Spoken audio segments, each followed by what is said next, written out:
All right.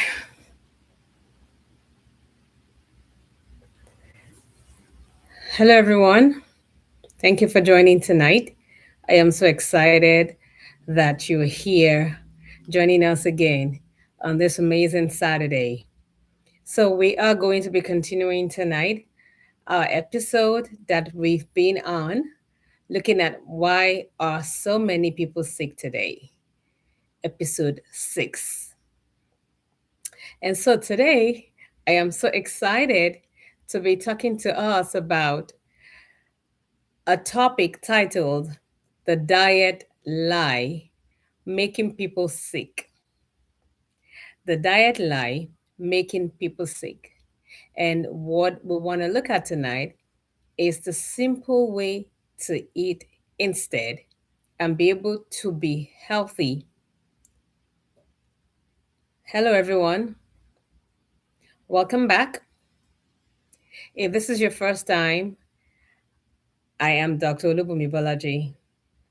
I am a physician with a strong interest in preventative medicine, metabolic health, and helping people live through practical lifestyles. So, encouraging and helping people live a healthy life, through lifestyle changes.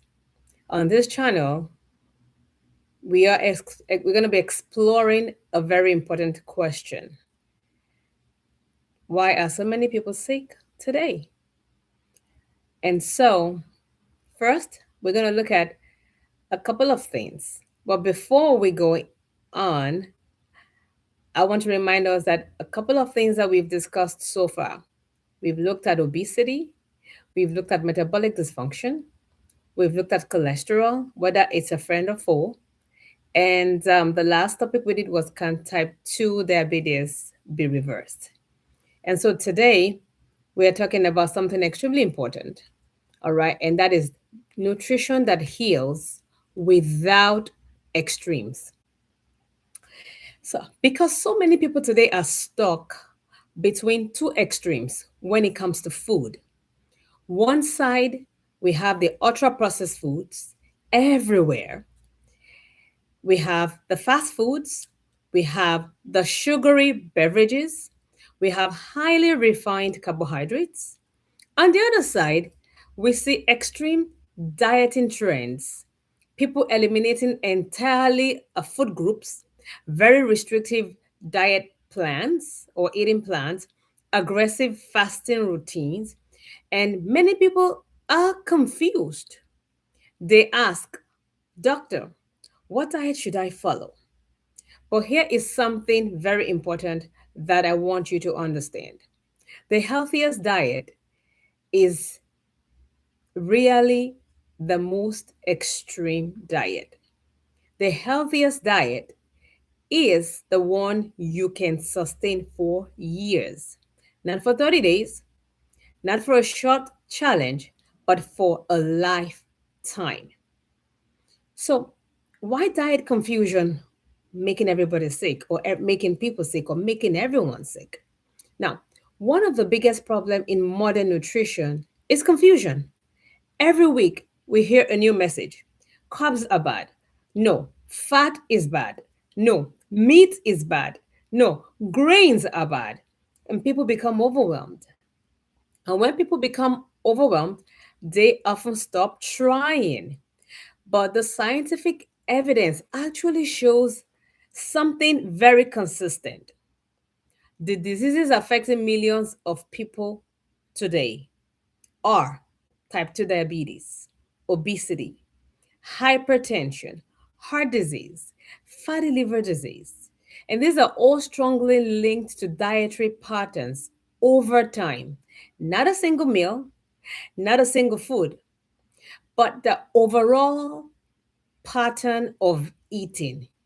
And unfortunately, modern diets have shifted dramatically from what humans historically consumed.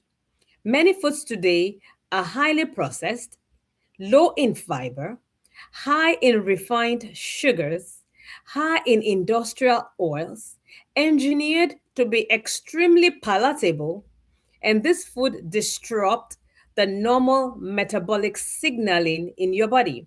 And so they lead to blood sugar spikes, they promote insulin resistance, and over time, they contribute to chronic diseases. But the solution is not in extreme restrictions. The solution is restoring balance. And so, why do extreme diets usually fail? Let me say something important here. Many extreme diets do produce short term results. People do lose weight, blood sugars improve. But the real question is this: can someone realistically live that way for the next 10 or 20 years? For most people, the answer is no. Extreme diets often fail because they eliminate too many foods, they create social stresses, they are difficult to maintain, and they lead to binge cycles. And this is something we see in clinical practice often. Patients come into the office and say, Doctor, I lost 30 pounds on a very strict diet. But once I stopped, the weight came back. Health is not built on short bursts of perfection. Health is built through consistent habits over time. And this brings us to the concept of sustainable eating. What sustainable eating really means. Okay? Sustainable eating means a way of eating that supports health, supports metabolism, and can be maintained long term. It is not about perfection, it is about patterns.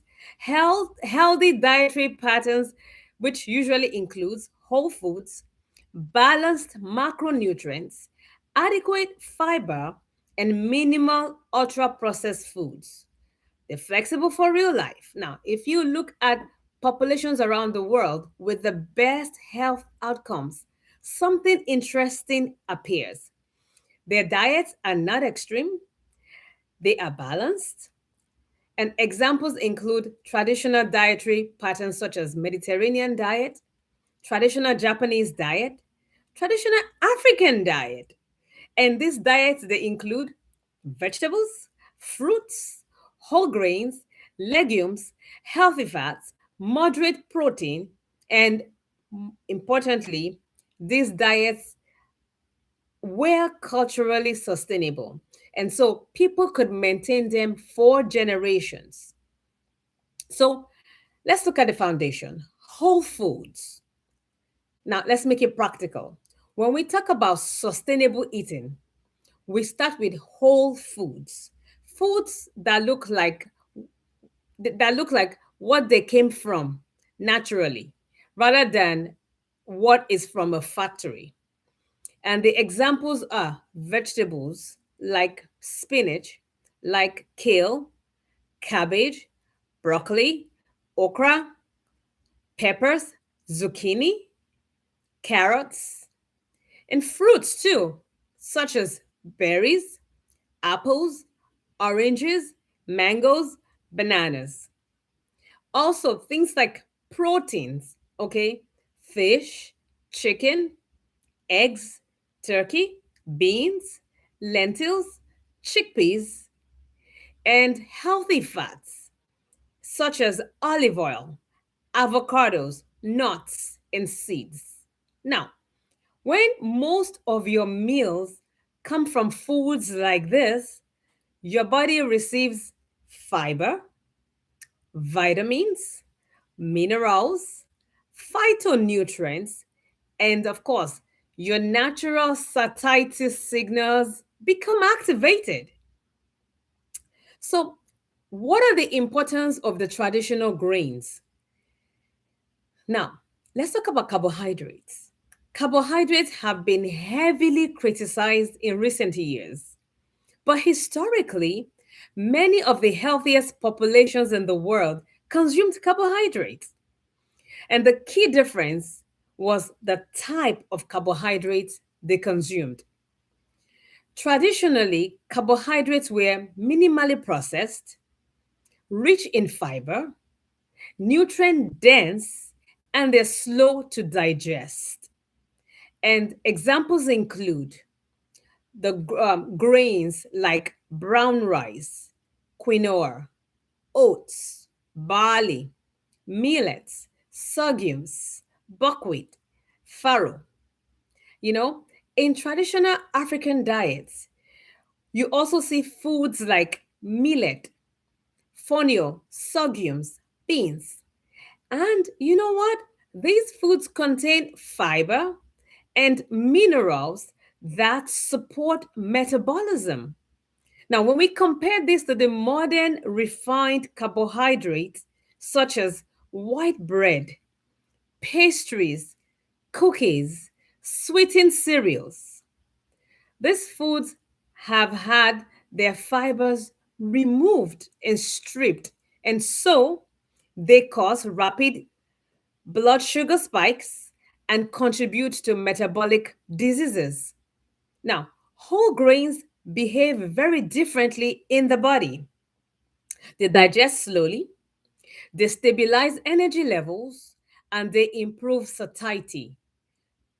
So, why why is fiber so important?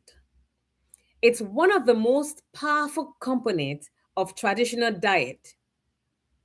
Many people today consume less than half of the recommended daily fiber intake. And so, very important to understand that fiber plays multiple roles in our metabolic health. It slows glucose absorption, it feeds the beneficial gut bacteria that defends the body, it improves satiety, it supports cholesterol balance, it reduces inflammation. And so, when people begin to increase their fiber through vegetables, legumes, whole grains, their metabolic markers often improve. And so, we want to talk next about the power of portion balance. This is something that is really extremely important. Even as much as eating healthy is important, portion control awareness helps to maintain energy balance without constant food restrictions. All right? So, one simple framework is this: you visualize your plate, you divide it into three sections. Half of your plate should be fiber rich vegetables, right? And the examples are broccoli, your leafy green vegetables, cabbage, peppers, asparagus, green beans, any type of vegetable. Half. And then 1/4 of the remaining half should be your protein. And that which can be like your fish, your chicken, your eggs, your beans, your lentils, tofu. And then the final quarter will contain your whole grains or your traditional carbohydrates and your healthy fats. And so examples include things like brown rice, quinoa, sweet potato, millet, sorghum, oats. And this helps to support blood sugar, improve satiety, and this results in a balanced nutrition. Now, it's so important to talk about portion awareness without obsession, right? Now, what does that mean? So, portion awareness does not necessarily require obsessive calorie counting, okay? It simply requires learning a balance. A serving of whole grains might be about half to 1 cup cooked, right? Now, a portion of protein is often about the size of the palm of your hand. Vegetables can fill a large portion of your plate, and this allows people to eat satisfying meals without overeating. So I'm going to give us two examples of real life patients. Now, I'm going to share a story with you. So I had a woman in her early 50s who came to see me. She struggled with her weight for many years. She had tried several diets: very low carbohydrate diet, juice cleanses, aggressive fasting, And each time she would lose weight quickly, but the weight eventually returned. Her hemoglobin A1C, entered into the pre-diabetic range, and her energy level was very low. So, what we realized during our discussion and my evaluation of her was that her problem was not lack of effort, but her problem was sustainability. So, we focused on three changes: reduce ultra processed food, increase vegetables and fiber, balancing portion rather than extreme restrictions. And guess what happens? 6 months later, she was she had lost about 15 pounds. Her A1C had returned to normal range. Her triglycerides had improved, which is a type of cholesterol. And she told me something very important. Doc, this is the first time I am eating well and I feel full and I feel like I can maintain this on a long term. And this is the power of sustainable nutrition. Now, the second patient, a gentleman in his mid 40s, came in for a routine physical and he felt relatively healthy, but his labs showed early metabolic syndrome. His triglycerides were elevated and his HDL cholesterol, which is a good cholesterol, was low, which, trends with insulin resistance if you've been watching me. So, and his fasting glucose was also rising. So we discussed his diet, which included sugary cereals, fast food for lunches, and large portions of refined carbohydrate. So instead of a complicated diet plan, we focused on simple changes: whole foods, more vegetables, whole grains like oats and brown rice, better portion balances, and a daily walking. And a few months later, during his follow up, his lab showed significant improvement in his triglycerides, which had decreased, his HDL cholesterol had improved, and his fasting blood glucose normalized. And he told me his daily energy was now back and he was having more energy after he started eating better. So it felt like this was something that he could maintain for long term. So, what is the key takeaway? We should always remember from today's episode three principles: focus on whole food, choose traditional carbohydrate instead of refined ones, practice balanced portion instead of extreme diet. You know, health does not require perfection, it requires consistent habits over time. Now, let me leave you with this thought. The goal of nutrition is not punishment. The goal of nutrition is nourishment. Your diet should not feel like a prison. It should feel like a sustainable rhythm that supports life and health. So instead of asking, what extreme diet should I try next? A better question is, what way of eating can I sustain for the rest of my life?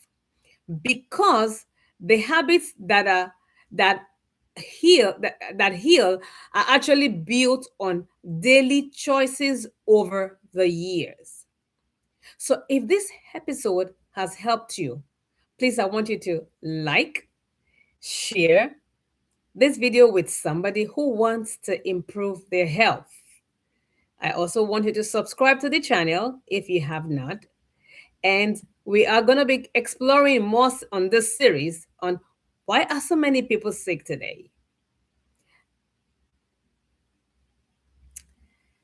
And so we will also be talking about what can you do to restore your health. Thank you for joining me again tonight. I'm Dr. Olubumi Balaji. I will see you in the next episode. So I want you to stay strong, stay encouraged, and stay healthy.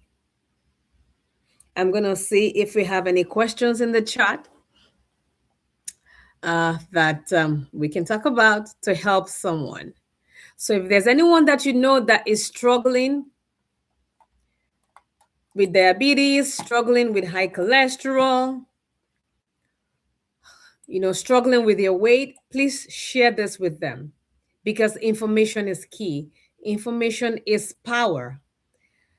You the goal is to encourage you to be at the driver's seat of your health so that you can dodge the bullet of diabetes, high cholesterol, high blood pressure, stroke, blindness, kidney failure, all those things that can limit our health long term. Thank you once again. All right, so I'm going to kind of like just look at the comment section and see if I can address some of the questions here. Is it true that we shouldn't eat fruits after a certain time because of sugar spikes? So again, fruits are great, although there are certain fruits that can spike sugar more than the others. Again, remember we talked about portion. All right, in as much as eating grapes are nice, you know, every fruit has what you call the recommended portion.